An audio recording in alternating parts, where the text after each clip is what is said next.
សមនឹងខ្លាំងណាស់ទាំងក្មេងទាំងចាស់បានកាត់មកជាកូនខ្មែរមានក្រុមវណ្ណៈក្រុមចំការស្រែក្រមពុនលើខែលើដែនដីសវណ្ណភូមិរួចពីសង្គ្រាមក៏ណៃពោខើបងប្អូនរស់នៅដោយក្តីសុខសាន្តមានម្ហូបអាហារនិងលំនៅឋានជួបជុំសន្តានមានសុភមង្គលមានត្រីក្នុងដីមានរ៉ែលើដីមានស្រែមានដំណាំដកបន្លែបង្ការផលហាចម្រុះមានភ្នំមានជ្រោះមានកន្លែងកំសាន្ត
ចូលមកសិនទឹក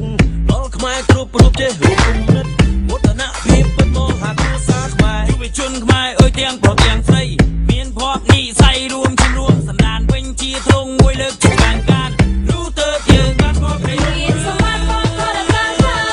ប្រាសាទបុរាណដោយធំប្រាសាទអង្គរតាព្រំបាយ័នសំងមន្ទីរស្រីថៃថៃក្បូរថ្មីរចនាសោភាបើតែងាយចូលមកទស្សនាគេកោតស្ញប់ស្ញែងស្នាដៃដូនតាគុំនិនបញ្ញាចេះឆ្នៃប្រឌិតសំឡងអង្គរលោកអសប្រណិតនេះជាគុំនិនស្នាដៃរបស់ខ្មែរដូចឈានបលវត្តសូមជួយរក្សាថែមានខ្មែរទៅទាំងមានសងខឹងតែយើងជាពុទ្ធអ្នកសាងអង្គរសាងពីផលល្អអស់អ្វីអ្វីចេះអង្គមកជាយាមខ្លាថ្លៃមាននេះក៏ពូនបញ្ញាយាមោទនភាពជាខ្មែរមោទនភាពជាខ្មែរ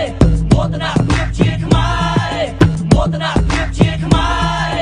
មោទនភាពជាខ្មែរមោទនភាពជាខ្មែរមោទនភាពជាខ្មែរមោទនភាពជាខ្មែរសម្រាប់អង្គរលោកអសរណិតនេះជាគុំនិនស្នាដៃរបស់ខ្មែរដូចជាជាមកសូមជាសាថៃមានខ្មែរទៅទាំងមានសងខំតែយើងជាពុទ្ធអ្នកសាងអង្គរសាងពីផលល្អអស់អ្វីអ្វីចេះអង្គមកជាយាមខ្លាថ្លៃមាននេះក៏ពូនបញ្ញាយាមសាងអង្គរលោកអសរណិតនេះជាគុំនិនស្នាដៃរបស់ខ្មែរដូចជាជាមកសូមជាសាថៃមានខ្មែរទៅទាំងមានសងខំតែយើងជាពុទ្ធអ្នកសាងអង្គរសាងពីផលល្អអស់អ្វីអ្វីចេះអង្គមកជាយាមខ្លាថ្លៃមាននេះក៏ពូនបញ្ញាយាមជាខ្មែរ